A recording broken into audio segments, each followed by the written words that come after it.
Hello everyone, welcome to our SSIT video lecture series of irrigation engineering. We are going to studying the chapter regulating and cross drainage, regulation and cross drainage works. Into the last lecture, we had studied about the type of cross drainage work, in the particular type 1, water discharge above the base of the canal, right?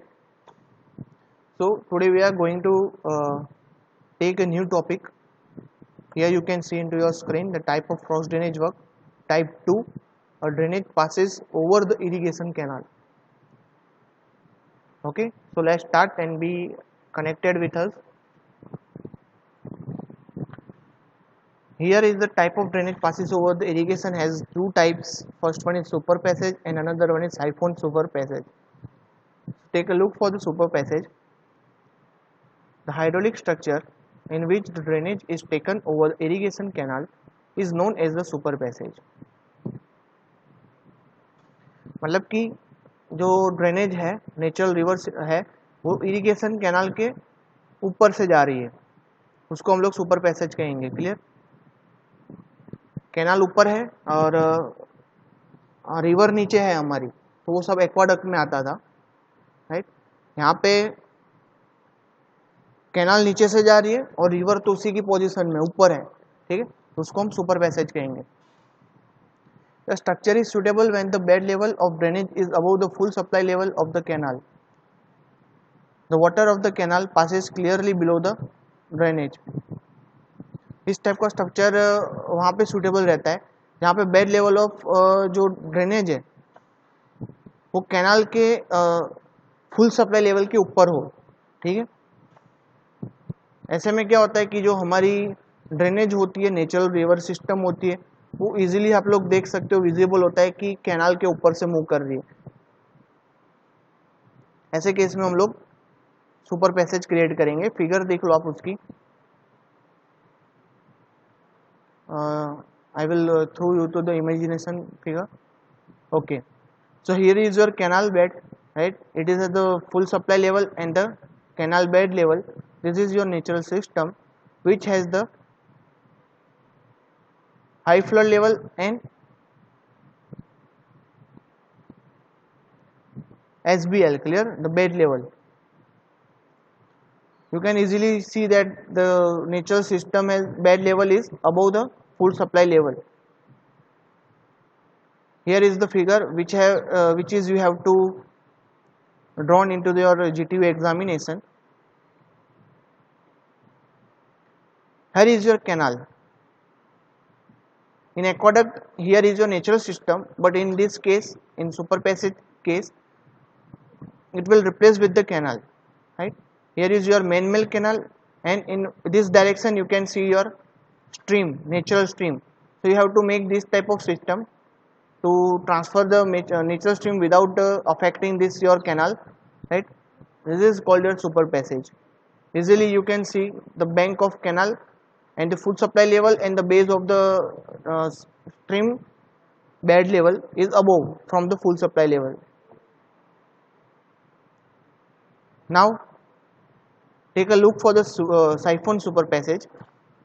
The hydraulic structure in which the drainage is taken over the irrigation canal, but the canal water passes below the drainage under siphonic action is known as the siphon super passage.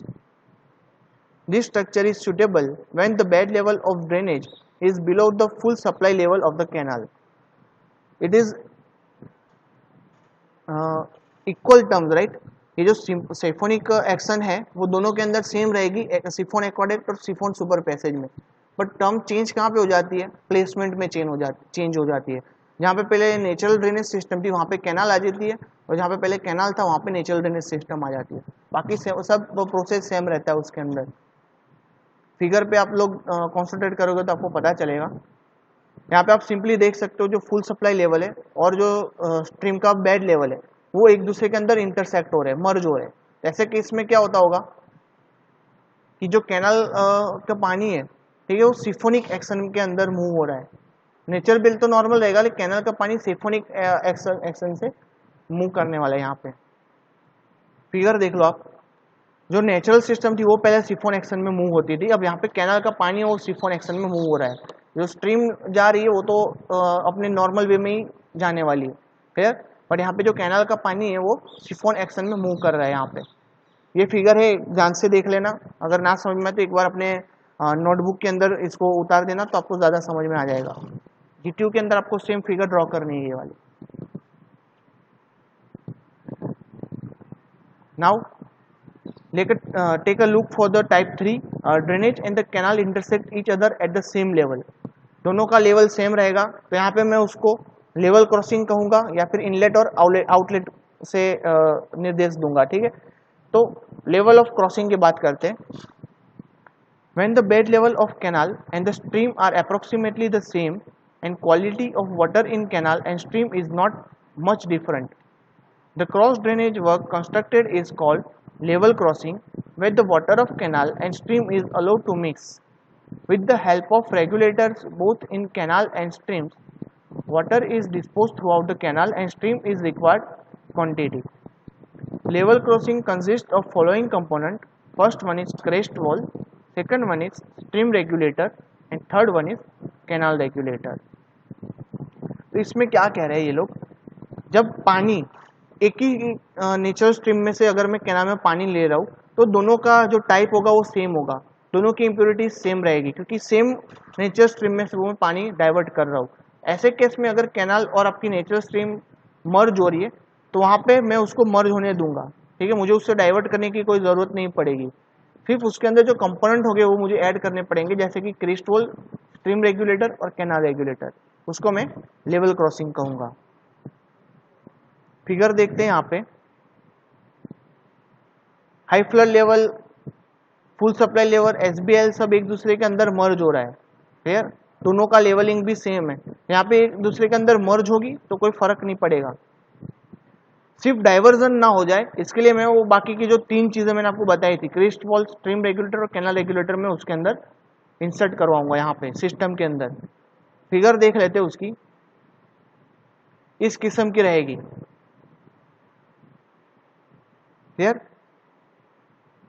इस direction में पानी move कर रहा है, इस direction में भी पानी मूव कर रहा है। यहाँ पे सिर्फ मैं क्रेस्ट वॉल प्रोवाइड करूंगा और कैनाल आप लिख सकते हो यहाँ पे कैनाल रेगुलेटर और रिवर रेगुलेटर मेरे को प्रोवाइड करने पड़ेंगे। ये कैनाल रेगुलेटर है और ये रिवर रेगुलेटर है। कुछ टाइम पे मैं कैनाल रेगुलेटर ऑफ कर दूंगा और रिवर रेगुलेटर चालू हो जाएंगे तो पानी इस डायरेक्शन में मूव करना स्टार्ट करेगा। और जैसे ही पानी यहाँ पे इंक्रीज हो जाता है तो मैं क्या करूंगा, कैनाल का पानी मूव करवाऊंगा, कैनाल रेगुलेटर को स्टार्ट कर दूंगा और ये क्लोज कर दूंगा। इस हिसाब से मुझे साइमल्टेनियसली दोनों को रेगुलेट करना पड़ेगा पानी को, और ये वर्क सिस्टम प्रॉपर्ली वर्क करना स्टार्ट हो जाएगी। बहुत ही सिंपल है ये बाकी सबसे। दूसरी टर्म आप देख सकते हो अपनी स्क्रीन पे, इनलेट एंड आउटलेट वाली। So when irrigation canal meets a small stream और drainage at the same level, drain is allowed to enter the canal as in inlet.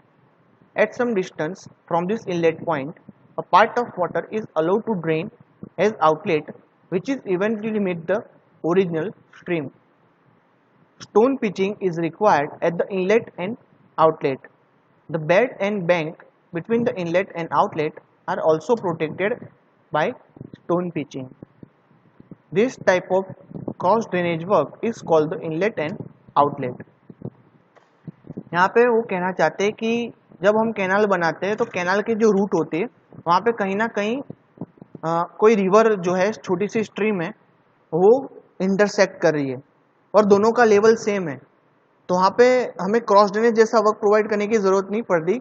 हम क्या करते हैं, उसको अलो करते हैं, कैनाल वो रिवर के पानी को कैनाल के अंदर अलो करते हैं,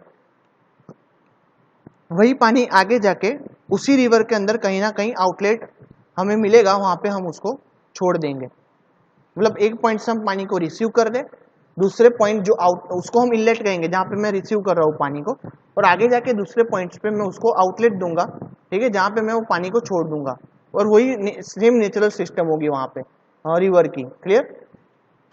तो उसको मैं इनलेट एंड आउटलेट कहूँगा। कुछ इस हिसाब से उसकी फिगर होगी।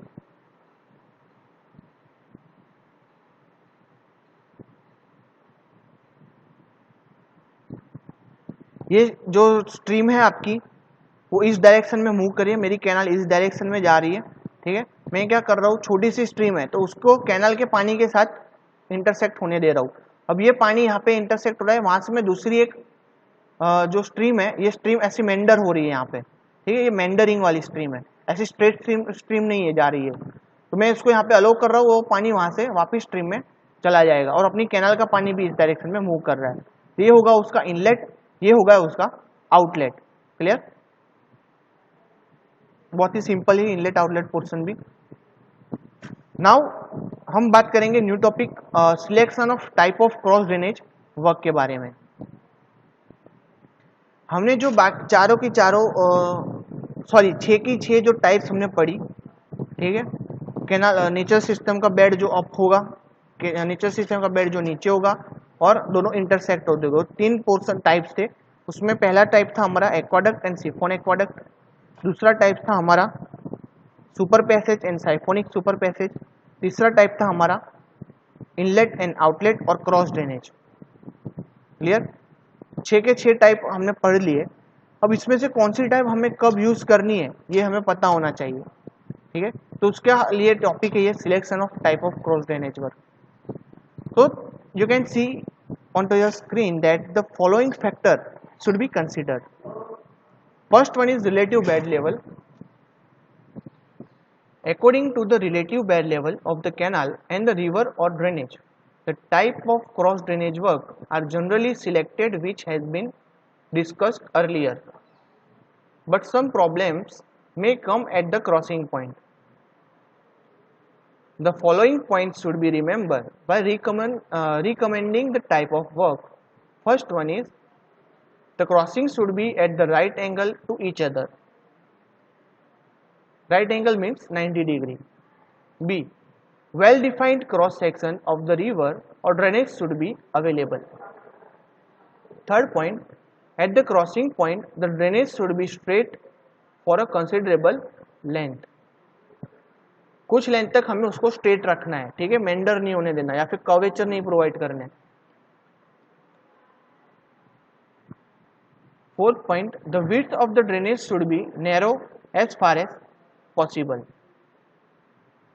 मतलब कि जो ड्रेनेज की विड्थ होगी वो नैरो, जहाँ पे एकदम नैरो ना वैसी जगह हमें सिलेक्ट करनी है।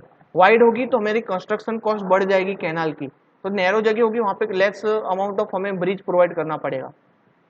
सो the considering the above point the cross section can be shifted to the downstream end the upstream side. Another point is availability of suitable foundation. So for the construction of cross drainage work suitable foundation is required. By boring test, if suitable foundation is not available, then the type of cross drainage work should be selected to the site condition. मतलब कि जो site की condition होगी, जो हम boring test करते हैं SPD वगैरह, उसके ऊपर से हमें साइट की कंडीशन पता चल जाएगी, उस हिसाब से हम लोग क्रॉस ड्रेनेज वर्क को सूट करें, सुटेबल है कि नहीं वो डिसाइड करेंगे।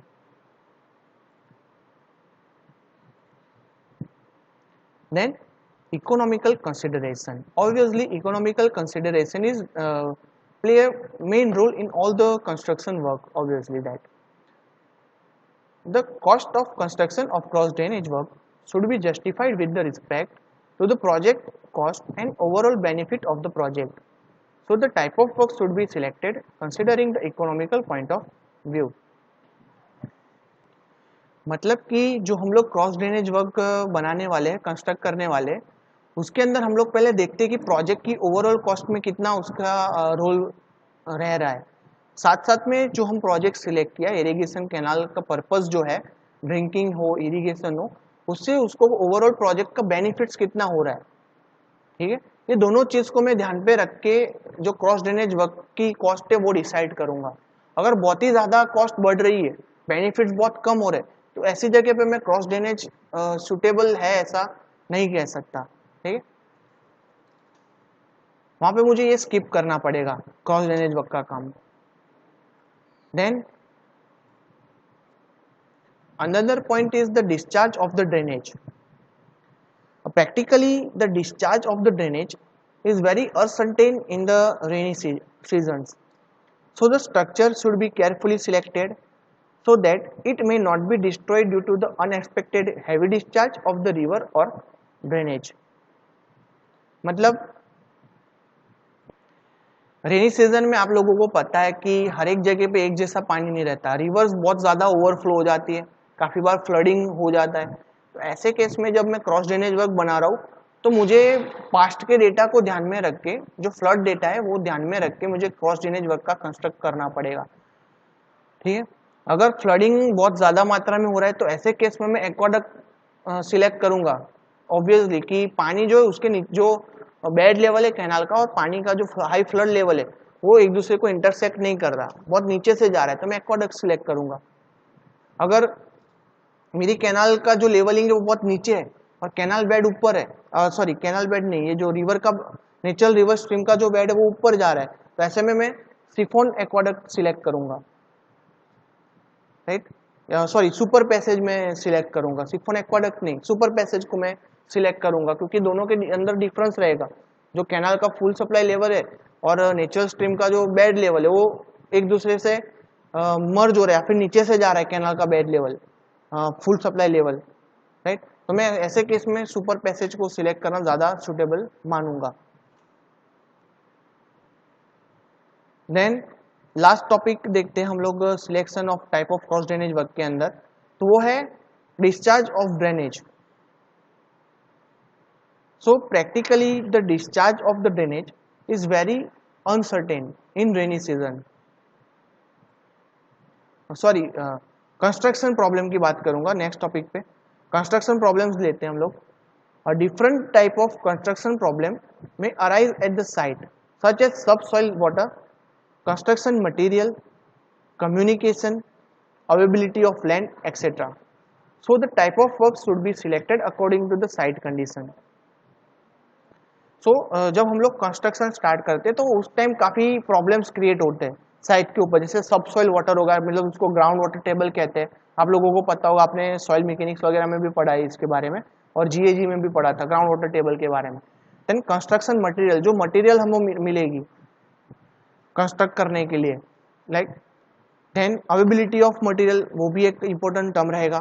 देन कम्युनिकेशन, मतलब ट्रांसपोर्टेशन सिस्टम, जो मटेरियल हमको नहीं मिल रहा वहाँ पे, सुटेबल साइट पे सुटेबल नहीं है, वो हमें बाहर से कैरी करके लाना पड़ेगा। तो लाने के लिए मुझे जो ट्रांसपोर्टेशन और कम्युनिकेशन सिस्टम चाहिए वो अवेलेबल होना चाहिए। Availability of land, most important term, कि जगह भी होनी चाहिए वहाँ पे प्रॉपर, कि मैं क्रॉस ड्रेनेज वर्क वहाँ पे कंस्ट्रक्ट कर पाऊँ। सुटेबल मैन मेड होने चाहिए, कि जहाँ से वर्कर्स होने चाहिए, ठीक है, ऐसी जगह होनी चाहिए कि वहाँ पे पर्टिकुलर ऑपरेशन हो सके, ये पूरा कंस्ट्रक्शन जो क्रॉस ड्रेनेज वर्क का है वो ऑपरेट हो सके, ऐसी लैंड भी हमें वहाँ पे होना अनिवार्य रहेगा। तो ये सब चीज़ को मैं ध्यान में रखूँगा पहले, उसके बाद में अपना ये जो क्रॉस ड्रेनेज वर्क है वो प्रोवाइड करूँगा। ठीक है, इतने पॉइंट्स हैं यहाँ पे सिलेक्शन ऑफ ड्रेनेज के। अगर आपको कोई नए पॉइंट्स भी ध्यान में आ रहे हैं तो आप वो भी ऐड कर सकते हो। फर्स्ट था हमारा, एक बार ओवरव्यू देख लेते हैं पॉइंट्स के बारे में type of cross drainage work के अंदर। फर्स्ट वन था हमारा रिलेटिव बेड लेवल, दूसरा था अवेबिलिटी ऑफ सुटेबल फाउंडेशन, तीसरा पॉइंट हम लोगों ने देखा है इकोनॉमिकल कंसिडरेशन,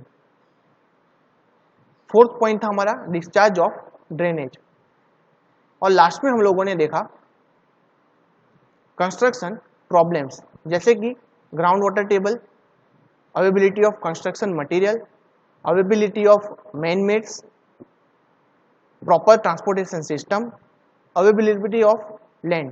ये लोग आप ये सब पॉइंट्स आप अलग से भी लिख सकते हो, उसके अंदर आप जो भी लिखना चाहो वो भी लिख सकते हो। क्लियर?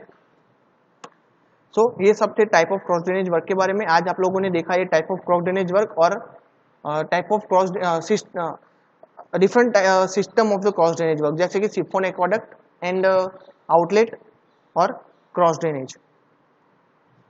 सो आज के लिए हम इस लेक्चर में इतना ही रखते हैं, मिलते हैं नेक्स्ट लेक्चर में नए टॉपिक के साथ। तब तक के लिए take care of yourself and obviously thank you for the watching the video. If you have any question regarding the topic, you can directly contact me or comment below to the comment section. Thank you.